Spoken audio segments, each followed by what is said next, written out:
PDF file conversion to audio file है, तो ये मुनासिब कीमत में हम आपको प्रोजेक्ट बना के देंगे। इंशाल्लाह ये प्रोजेक्ट आप हमसे बनवाएं। अस्सलाम वालेकुम दोस्तों, मेरा नाम है नासिर अब्बास और आप देख रहे हैं हमारा यूट्यूब चैनल VUBWN। दोस्तों, आज की इस वीडियो में मैं आपको बताऊंगा कि आप SRS कैसे बना सकते हैं। सबसे पहले तो हम ये देखेंगे कि SRS होता क्या है। SRS होता है सॉफ्टवेयर रिक्वायरमेंट स्पेसिफिकेशन। जैसे हम BScs की डिग्री मुकम्मल कर रहे हैं या सॉफ्टवेयर इंजीनियरिंग कर रहे हैं, तो बहुत से स्टूडेंट मतलब कोडिंग तो कर लेते हैं और सबसे पहले प्रोजेक्ट में उनका आता है कि SRS आप बना के हमें दें, तो उनको SRS का पता नहीं होता। कोडिंग वगैरह तो उनको पता होती है कि कौन सी लैंग्वेज होती है या कौन सी टूल इस्तेमाल होते हैं, लेकिन उनको SRS का पता नहीं होता कि SRS होता क्या है या हम इसको बना कैसे सकते हैं। तो आज की इस वीडियो में आपको बताऊंगा कि हम SRS कैसे बना सकते हैं। तो आज का कंटेंट ऑफ लेक्चर ये है कि व्हाट इज़ SRS, यानी SRS होता क्या है और SRS में क्या शामिल होते हैं। फिर हम देखेंगे कि एक प्रोजेक्ट का SRS। तो सबसे पहले देखते हैं कि SRS होता क्या है। तो SRS ये होता है कि आपका जो प्रोजेक्ट होता है तो उसमें जो फंक्शनल रिक्वायरमेंट होती है, नॉन फंक्शनल रिक्वायरमेंट होती है, या कौन सा सॉफ्टवेयर है, वेब बेस्ड है, एप्लीकेशन है, एंड्रॉयड बेस्ड एप्लीकेशन है, या जो भी है वो आपको एक पूरी डॉक्यूमेंट बना के ना उसमें डिफ़ाइन करना होता है कि आपका प्रोग्राम कैसे चलेगा, आपकी एप्लीकेशन कैसे रन होगी, या किस हार्डवेयर या किस सॉफ्टवेयर पे रन होगी। तो ये सब कुछ आपको बाय हैंड लिखना होता है। तो ये लिख के आपको सबमिट करवाना होता है अपने टीचर के पास, ताकि उसको पता चल सके। एक बुक की सूरत में आपको सबमिट करवाना होता है, आप ऐसे समझ लें डॉक्यूमेंट बना के MS वर्ड में, ताकि टीचर को पता चल सके कि हाँ अभी आपके प्रोजेक्ट में क्या क्या खूबीज़ हैं, एडवांटेजेस हैं और क्या रिक्वायरमेंट हमने दी थी तो आपने क्या क्या बनाया उसमें। फिर उसमें होता है कि यूज़र्स ऑफ़ द SRS। तो SRS को कौन कौन यूज़ कर सकता है। एक तो डेवलपमेंट टीम है, यानी जो टीम कोडिंग करती है वो SRS को देख के कोडिंग करती है। मतलब SRS में आपने लिखा हुआ है कि ये विंडो 10 पे चलेगा, तो डेवलपमेंट टीम भी विंडो 10 पे ही उसको बनाएगी, ये नहीं कि वो विंडो 7 में बनाएगी। दूसरा होता है मेंटेनेंस टीम। मेंटेनेंस टीम में ये होता है कि उसमें कोई एरर वगैरह या उसकी कोई फंक्शनल रिक्वायरमेंट या उसकी कुछ पेजेस वगैरह काम नहीं कर रहे होते जो आपने डेस्कटॉप एप्लीकेशन बनाई है या उसके बाद एंड्रॉयड एप्लीकेशन बनाई है, तो ये सब मेंटेनेंस टीम ही कवर करती है। उसके बाद आते हैं क्लाइंट। अगर आप किसी का प्रोजेक्ट बना रहे हैं, ज़ाहिर सी बात है आप अपने लिए तो कुछ नहीं बना रहे हैं, मतलब प्रोजेक्ट होता ही क्लाइंट्स के लिए है। तो SRS उनको दिखाते हैं तो वो देख के उनको पता चल जाएगा कि हाँ भी हमारा प्रोजेक्ट कैसे बन रहा है और हमने क्या क्या इनको बताया था और ये क्या क्या कर रहे हैं। फिर होता है जी टेक्निकल राइटर्स। टेक्निकल राइटर्स भी बिल्कुल डेवलपमेंट टीम की तरह ही काम करते हैं। उसके बाद है जी content of the SRS। SRS में पहले पहले क्या होता है, इसके कंटेंट क्या होते हैं, SRS में क्या क्या लिखा होता है। तो SRS में सबसे पहले हो जी कैटेगरी। कैटेगरी में ये होता है कि आप जो एप्लीकेशन बना रहे हैं या प्रोजेक्ट बना रहे हैं वो क्या है, किस बारे में है। तो डेस्कटॉप एप्लीकेशन के बारे में है, वेब एप्लीकेशन है या एंड्रॉयड ऐप है। तो इस तरह से पढ़ने वाले रीडर का एक जहन माइंड बन जाता है जब ऊपर आपने कैटेगरी मेंशन की होती है कि ये प्रोजेक्ट किस बारे में है, ये मतलब ये एंड्रॉयड ऐप के बारे में है या डेस्कटॉप ऐप के बारे में है या कोई वेबसाइट के बारे में है। तो उसका पर्पज़ क्या होता है। ज़ाहिर सी बात है अगर हम कोई काम करते हैं तो किसी न किसी रीज़न के लिए ही काम करते हैं, हम विदाउट रीज़न कोई भी काम नहीं करते।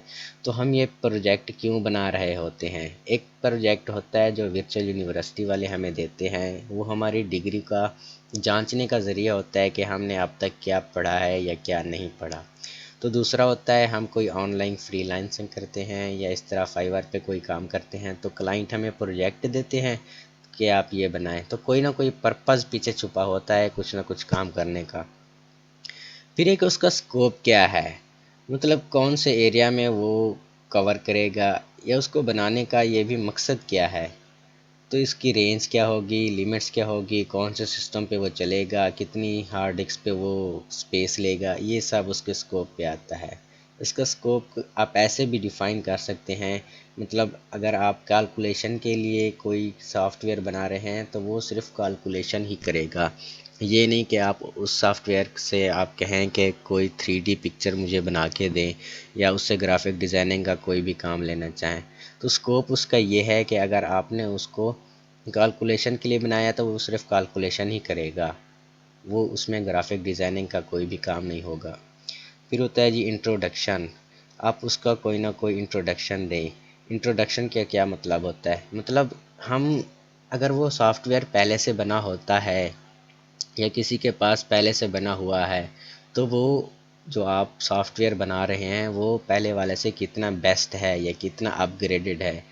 इंट्रोडक्शन में ये होता है, मतलब एक फ़ाइल हम 10 मिनट में 10 सिग्नेचर करते हैं, अगर हम कोई सॉफ्टवेयर बनाते हैं वो 30 मिनट में 10 सिग्नेचर करती है तो ये तो हमें नुकसान ही हुआ ना। मतलब जो हमारा एग्जिस्टेंस सिस्टम है वो हमारे प्रपोज सिस्टम से बेहतर है। तो हमने ये काम करना है कि हमने 5 मिनट में 10 सिग्नेचर वाले कोई सॉफ्टवेयर बनाना है। इसके बाद आते हैं जी एडवांटेजेस, मतलब कोई ना कोई हमें एडवांटेजेस हों, जैसे अभी मैंने बताया है कि 5 मिनट में 10 सिग्नेचर करे, तो ये उसका एक कोई ना कोई एडवांटेजेस हो गया। मतलब हमारे जो पहले से मौजूद है सिस्टम उससे वो अच्छा चले, वो रैम भी ना खाए किसी की, और उसका कोई ना कोई एडवांटेजेस भी हो। इसके बाद है जी functional requirement of the system और नॉन फंक्शनल रिक्वायरमेंट। तो फंक्शनल रिक्वायरमेंट ये आपको उन्होंने दी हुई होती है कि उसमें जैसे ये एक वर्चुअल यूनिवर्सिटी का कोई सा प्रोजेक्ट है तो इसमें उन्होंने फंक्शनल रिक्वायरमेंट दी होती हैं। ये सब कैसे बनती हैं, एसआरएस में कैसे बनाते हैं, इस पे एक और वीडियो में बनाऊंगा। नॉन फंक्शनल रिक्वायरमेंट में भी और वीडियो बनाऊंगा मैं। तो हमारे चैनल को सब्सक्राइब करें आप, ताकि अगली वीडियो आपके पास जल्दी पहुंच के। तो इसके बाद हो जाए सॉफ्टवेयर टूल्स, हमने कौन कौन से टूल्स यूज़ करते हैं। यहाँ पे देखें उन्होंने बता दिया है पहले से कि आपने विंडोज़ यूज़ करनी है, लिनक्स नहीं यूज़ करना, एचटीएमएल यूज़ करनी है, सीएसएस यूज़ करनी है, जावास्क्रिप्ट यूज़ करनी है और पाइथन यूज़ करनी है। तो ये टूल्स वगैरह हैं, ये लैंग्वेज वगैरह हैं जो आप यूज़ कर सकते हैं। उसके बाद है जी डिप्लॉयमेंट, कि डिप्लॉयमेंट क्या होता है कि what kind of environment will be needed to the deploy software, यानी हम कि कौन सी विंडोज़ पे कितनी जीबी रैम पे और कितनी जीबी हार्ड डिस्क पे वो सॉफ्टवेयर हम बना रहे हैं। मतलब हम अपने सिस्टम की स्पेसिफिकेशन उनको बताएंगे कि इस वीडियो में, मतलब इस स्पेसिफिकेशन में ये सॉफ्टवेयर रन होगा, मतलब इससे अगर नीचे भी होगा, अगर रन ना हो तो इसमें हमारा कोई कसूर वगैरह नहीं है। फिर हार्डवेयर स्पेसिफिकेशन आती है, मतलब ग्राफिक्स कार्ड कितना होना चाहिए या हार्डवेयर में जो भी आता है आप देख लें उसमें। फिर होता है जी गैंट चार्ट। इस चार्ट में ये होता है कि आपने शेड्यूल सिस्टम बनाया होता है, मतलब पहले 7 दिन हमने उसका ये रिक्वायरमेंट पूरी की है, अगले 7 दिन हम ये करेंगे, या इस तरह से ये चार्ट या शेड्यूल बना होता है कि हमने कौन से दिन कौन सा काम किया। तो इसका भी मैं एक डिटेल वीडियो बनाऊंगा, वो नेक्स्ट वीडियो इंशाल्लाह। तो ये एक प्रोजेक्ट का मैं अभी डेमो देने वाला हूँ कि कैसे कैसे हमने प्रोजेक्ट बनाया है। तो पहले पहले हमने उसकी कैटेगरी दी है वेब एप्लीकेशन। तो अब पढ़ने वाले का जहन बन गया है कि ये वेब एप्लीकेशन है। पर्पस क्या है, हमने पर्पस डिफाइन किया है, उसका स्कोप क्या है, उसका इंट्रोडक्शन हमने दिया है। एग्जिस्टेंस सिस्टम, ये देखिए हमने मतलब जो पहले वाला सिस्टम है उससे उसकी क्या रिक्वायरमेंट थी, वो कैसे काम करता था, और हमारा जो पर्पस सिस्टम है मतलब प्रपोज सिस्टम जो हमने अभी बनाया है वो कैसे काम करेगा।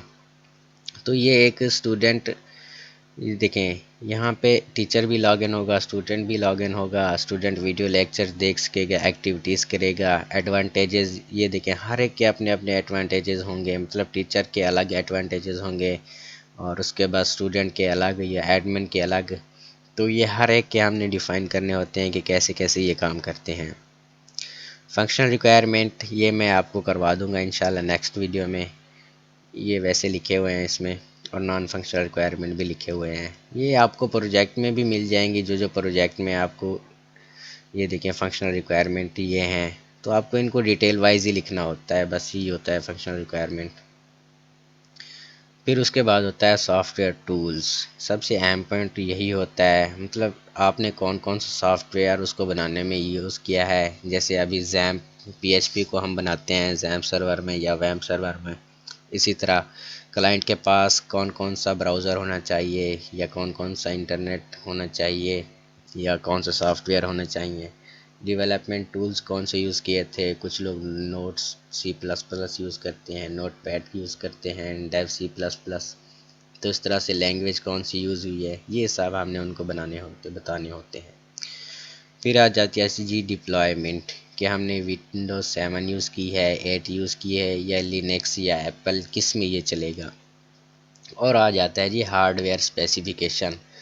तो इसमें मैंने लिखा है जी प्रोसेसर जो हो इंटेल i5 का हो, रैम जो हो 4 GB हो, और डेस्कटॉप मतलब हार्ड डिस्क जो हो वो 640 TB की हो। तो इसका क्या मतलब हुआ, आप ये भी कह सकते हैं क्या ज़रूरी है कि हार्ड डिस्क का साइज़ इतना ज़्यादा होना चाहिए, या प्रोसेसर i3 i4 या i1 पे नहीं चलेगा, या रैम 2 GB रैम पे ये आपका जो है वेब एप्लीकेशन है ये नहीं चलेगा। तो इसको डिफ़ाइन करने का मतलब ये होता है कि हमने जिस सिस्टम पे बनाया है उसकी स्पेसिफ़िकेशन ये थी, उसकी हार्डवेयर स्पेसिफ़िकेशन ये डाली हुई थी हमने। तो हमने इसी सिस्टम पे बनाया है तो इसी सिस्टम में ये अच्छी तरह से वर्क कर रहा है। जो मिनिमम रिक्वायरमेंट हैं वो तो कुछ और है, मतलब वो विंडोज 7 पे भी चल जाएगा, लेकिन बेस्ट जो यूज़ होगा उसका वो i5 पे होगा, 4 GB रैम पे होगा, और हार्ड डिस्क का साइज़ 100 GB भी हो तो भी अच्छा है। ये तो मेरे लैपटॉप की हार्ड डिस्क इतनी थी तो इसलिए मैंने 640 TB कर दी। तो इस तरह से आप SRS बना सकते हैं। तो आखिर में मैं आपको एक बात बताना चाहता हूँ कि वर्चुअल यूनिवर्सिटी के अभी जो प्रोजेक्ट सिलेक्शन हुई है तो उसमें ये जिन लोगों का PDF file conversion to audio file है तो ये मुनासिब कीमत में हम आपको प्रोजेक्ट बना के देंगे। इंशाल्लाह ये प्रोजेक्ट आप हमसे बनवाएं तो हम आप सबको गाइड करेंगे कैसे कैसे हम ये प्रोजेक्ट बनाएंगे। वैसे वैसे हम आपको ऑनलाइन क्लासेस भी देते रहेंगे ताकि आपके वाइवा का मसला ना हो। तो एक तो ये प्रोजेक्ट वाले हमारे पास आएँ और हमसे रब्ता करें जिन्होंने हमसे बनवाना है, और एक दूसरा है टॉयलैंड वाला प्रोजेक्ट। तो ये आ गया जी टॉयलैंड। तो जिन लोगों का ये प्रोजेक्ट है वो भी हमारे पास आएँ तो हम आपको ये प्रोजेक्ट भी मुनासिब कीमत में बना के देंगे इंशाल्लाह। और आपको जो जो भी काम होगा रोज़ के रोज़ ऑनलाइन क्लासेस भी मिलेंगी। इसके अलावा आपको ख़ुद से क्या क्या करना होगा वो भी आपको बता दिया जाएगा ताकि वाइवा में आपका मसला ना हो। तो प्रोजेक्ट वाले लोग ज़रूर हमारे पास तशरीफ़ लाएं क्योंकि अभी 2-3 सीट बची हुई हैं। तो आप हमसे रब्ता कर लें, ये ना हो कि टाइम ख़त्म हो जाए। तो आज की वीडियो यहीं पे ख़त्म करते हैं। हमारे चैनल को सब्सक्राइब करें, वीडियो अच्छी लगी हो तो लाइक कर दें। वीडियो देखने का शुक्रिया। अल्लाह हाफ़िज़।